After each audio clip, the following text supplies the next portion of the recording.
23,000 jobs lost. जी हाँ, America की economy ने जुलाई में नए जॉब्स क्रिएट करने के बजाय 23,000 जॉब्स लूज किए। और शॉकिंग बात पता है क्या है? मार्केट को एक्सपेक्टेशन थी कि अमेरिका में जॉब्स इंक्रीज होंगी, लेकिन एक्चुअल नंबर क्या आया? -23,000। और यहीं से स्टोरी इंटरेस्टिंग हो जाती है, क्योंकि अनएम्प्लॉयमेंट रेट भी काफी गिरा। 4.2% से गिरकर 4.1% हो गया। तो एक तरफ जॉब्स जा भी रही हैं और दूसरी तरफ अनएम्प्लॉयमेंट भी गिर रहा है। ये कैसे पॉसिबल है? और इसका connection directly federal reserve, interest rates, dollar, gold, silver, stock market, oil और इंडियन मार्केट से है। आज की वीडियो में हम सिर्फ नंबर्स नहीं देखेंगे, हम समझेंगे कि अमेरिका की इकोनॉमी एक्चुअली स्ट्रांग है या वीक है। गोल्ड और सिल्वर के लिए ये रिपोर्ट बुलिश है या बेरिश? फेड अब रेट्स बढ़ाएगा या कट करेगा? और सबसे इंपॉर्टेंट, इंडिया में एक इन्वेस्टर को इसका क्या करना चाहिए? चलिए शुरू करते हैं। नमस्कार दोस्तों एंड वेलकम टू धन मंडी। यहाँ हम सिर्फ मार्केट की हेडलाइंस नहीं देखते, हेडलाइन के पीछे छुपी हुई मनी स्टोरी को समझते हैं।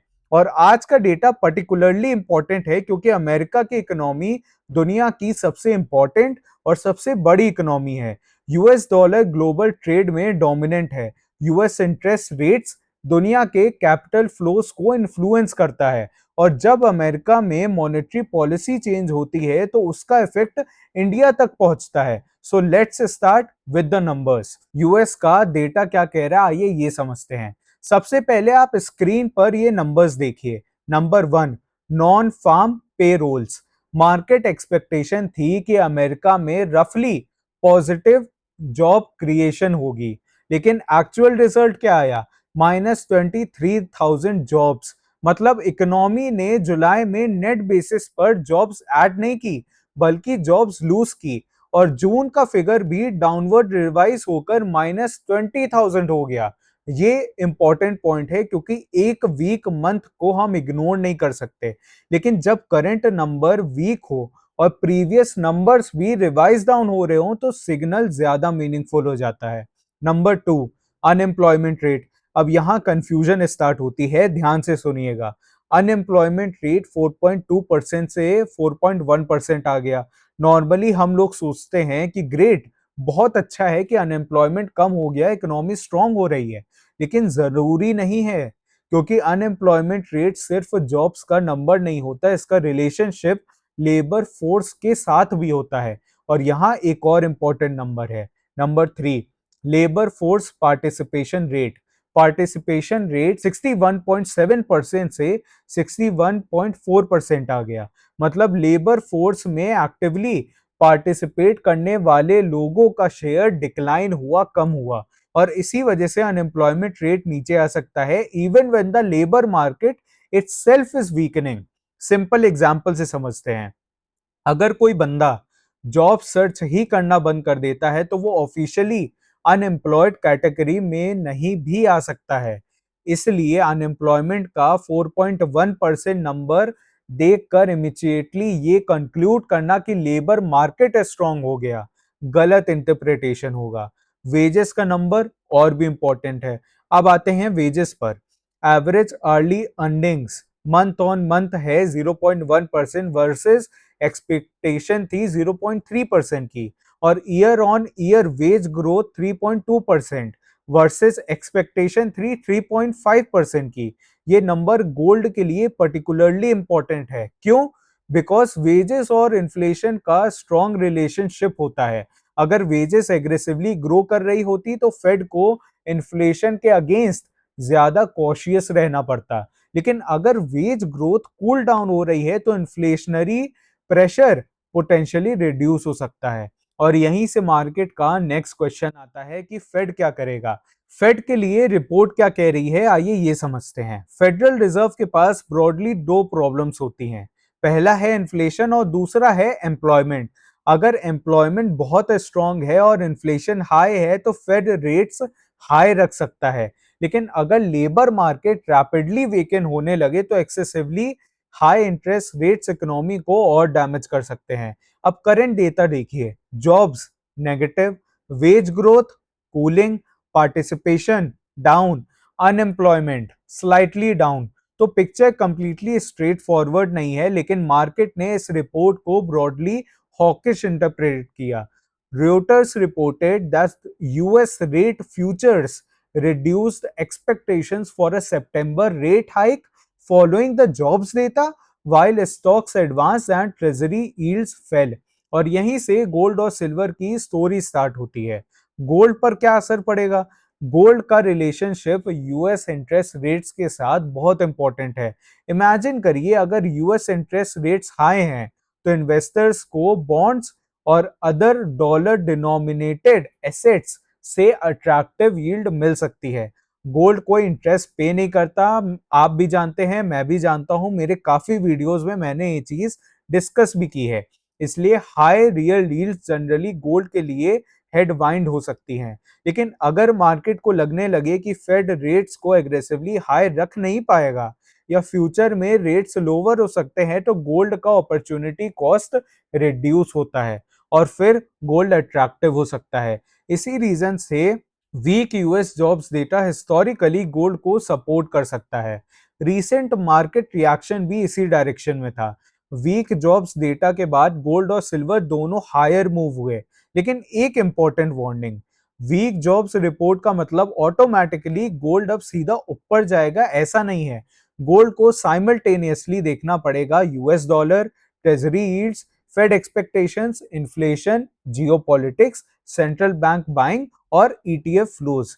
अगर यील्ड्स शार्पली फॉल करें और डॉलर वीक हो तो गोल्ड के लिए पावरफुल कॉम्बिनेशन बन सकता है। सिल्वर क्यों और इंटरेस्टिंग है, आइए ये समझते हैं अब। सिल्वर का केस गोल्ड से थोड़ा डिफरेंट है। Gold primarily monetary and safe haven asset है। सिल्वर के पास monetary demand plus industrial demand दोनों हैं। सिल्वर का यूज होता है solar, electronics, electrical applications, EV related technologies, semiconductor related applications और इंडस्ट्रियल मैन्युफैक्चरिंग में। इसलिए सिल्वर के लिए एक वीक यूएस इकोनॉमी का इफेक्ट डबल एज्ड स्वॉर्ड है।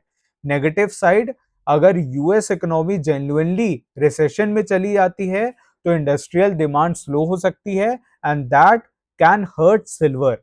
पॉजिटिव साइड ये है कि अगर वीक इकोनॉमी की वजह से फेड पॉलिसी इजियर होती है, डॉलर और यील्ड्स वीकेन होते हैं, तो प्रेशियस मेटल्स को सपोर्ट मिल सकता है। और अगर इंडस्ट्रियल डिमांड साइमल्टेनियसली स्ट्रांग रहती है तो सिल्वर गोल्ड से भी बेटर परफॉर्म कर सकता है। ये पॉइंट नोट करके रखिएगा। इसी वजह से सिल्वर का सेटअप गोल्ड से ज्यादा वॉलेटाइल है। स्टॉक मार्केट के लिए बैड न्यूज है ये। फिर मार्केट ऊपर क्यों है, आइए ये समझते हैं। अब एक इंटरेस्टिंग क्वेश्चन, अगर अमेरिका जॉब्स लूज कर रहा है तो स्टॉक मार्केट को बैड न्यूज होनी चाहिए, लेकिन मार्केट ने रिपोर्ट को पॉजिटिव वे में रिएक्ट किया। क्यों?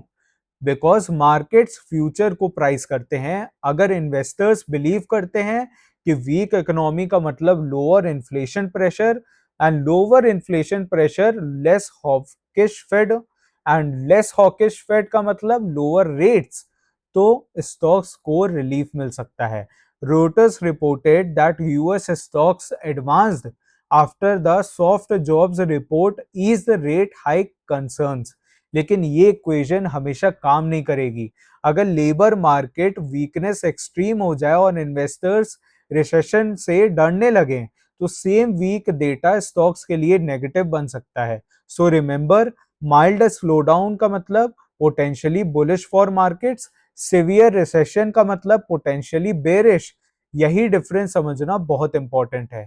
अब इसका ग्लोबल मार्केट पर क्या असर पड़ेगा ये देख लेते हैं।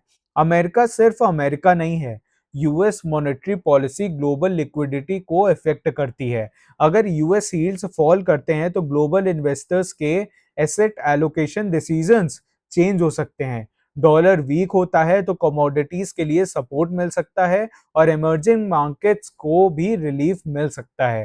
लेकिन अगर यूएस इकोनॉमी शार्पली स्लो होती है तो ग्लोबल ट्रेड और डिमांड पर प्रेशर आ सकता है। इसलिए दुनिया के लिए ये रिपोर्ट एक सिंपल मैसेज नहीं दे रही।